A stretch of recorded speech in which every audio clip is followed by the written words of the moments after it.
Now, Horas Jamu Akadongan. Ini udah vlog ketiga aku loh.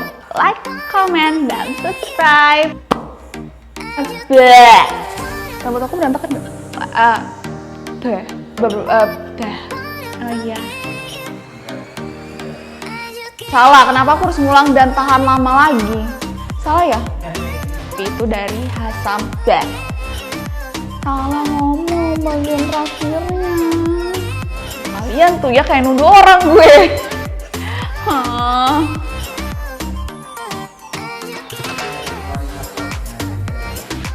Mungkin kalau orang kepanjangan juga males nonton. Horas Jamu Akadongan, gimana nih kabar kalian hari ini? Semoga terus sehat ya.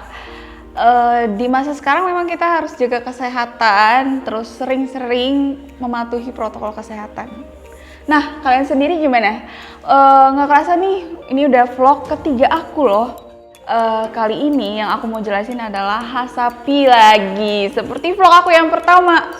Kalian udah nonton vlog aku yang pertama dan kedua apa belum? Kalau belum, kalian harus nonton. Kalau kalian udah tonton, jangan lupa like, comment, dan subscribe. Habis itu jangan lupa kalian share ke sosial media yang kalian punya. Nah, hari ini aku akan menjelaskan tentang bagian-bagian Hasapi. Ada bagian badan, lehernya, dan kepalanya. Nah, kalian biasanya pasti ngeliat Hasapi itu di acara-acara Batak kan?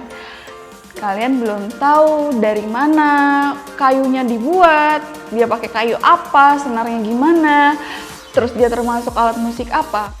Sekarang aku ngejelasin tentang Hasapi itu sendiri. Hasapi itu biasanya sebutan dari orang Batak itu sendiri. Kalau misalnya orang Indonesia atau dari suku lain, dia biasanya nyebutnya adalah kecapi Batak. Karena memang Hasapi itu dari Sumatera Utara. Hasapi itu punya 2 senar. Dan dia termasuk alat musik dawai atau senar. Biasanya kalian tuh ngelihat Hasapi itu di acara-acara Batak dong pastinya. Kayak di acara pesta atau di acara lainnya. Hasapi itu terbuat dari kayu juhar yang biasanya ada di tepian Danau Toba. Tapi Hasapi itu bisa dibuat dari beberapa jenis kayu. Salah satunya juga ada kayu nangka. Kayu nangka itu biasanya mudah dibuat atau mudah dibentuk dan dia tahan lama. Kita bisa dapetin Hasapi itu dari banyak tempat wisata di daerah Samosir, Danau Toba, dan di daerah sekitarnya. Kalau aku sendiri dapetin Hasapi ini dari Samosir.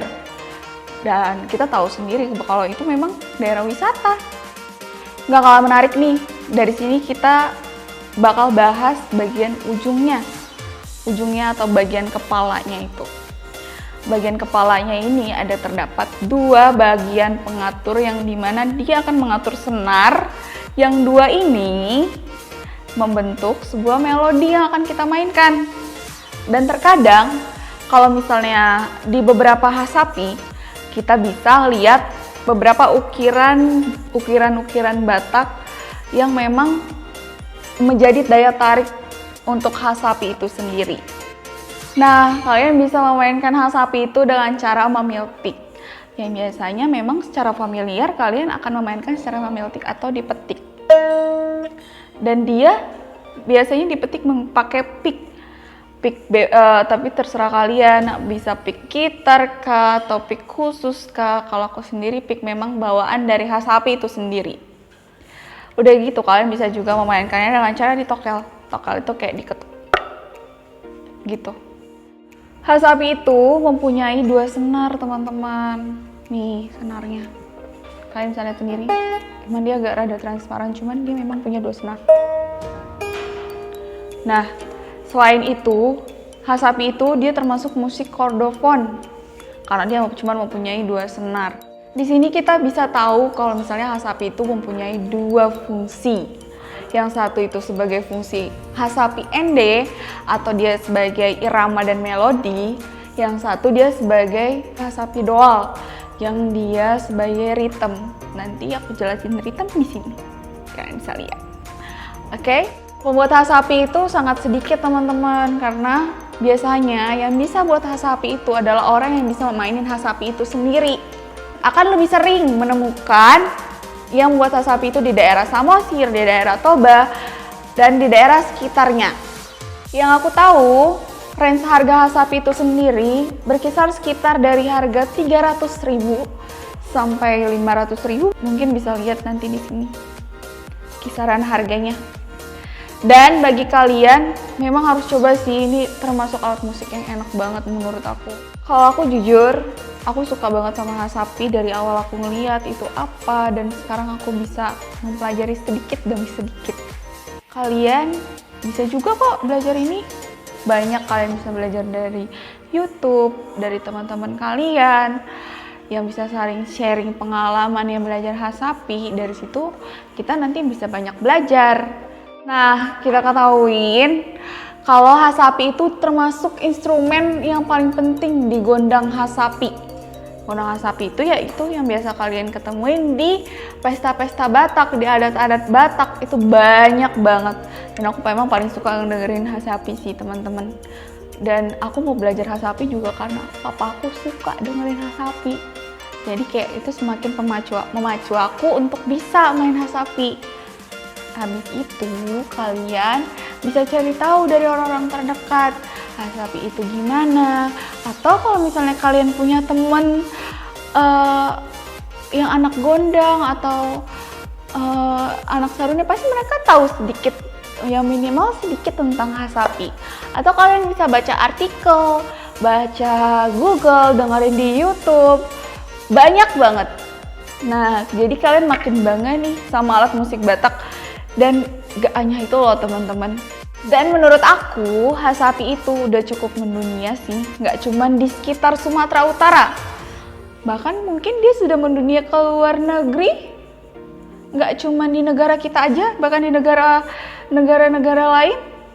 Kita harus bangga punya hasapi karena dia ini adalah salah satu musik tradisional Batak yang memang cukup terkenal di kalangan orang Batak. Dan memang alat musiknya yang menurut aku enak banget sih didengerin. Aku sendiri yang orang Batak dan memang bukan menetap di Medan atau di daerah Samosir, Toba dan sekitarnya, aku bangga loh bisa mainin ini dan bawa ini ke sini. Dan memang aku tahu yang banyak main hasapi itu laki-laki dan perempuan itu masih bisa dihitung jari. Tapi karena itu aku mau belajar hasapi biar aku bisa jadi salah satu perempuan Batak yang mampu dan bisa bawa hasapi ini mungkin sampai ke negara lain, membanggakan orang Batak. Kalau aku bisa, kalian pasti bisa. Jadi di sini aku nggak ngejelasin memang secara mendalam tentang seluruh bentuk hasapi ini karena memang aku sambil belajar teman-teman, aku sambil baca-baca juga.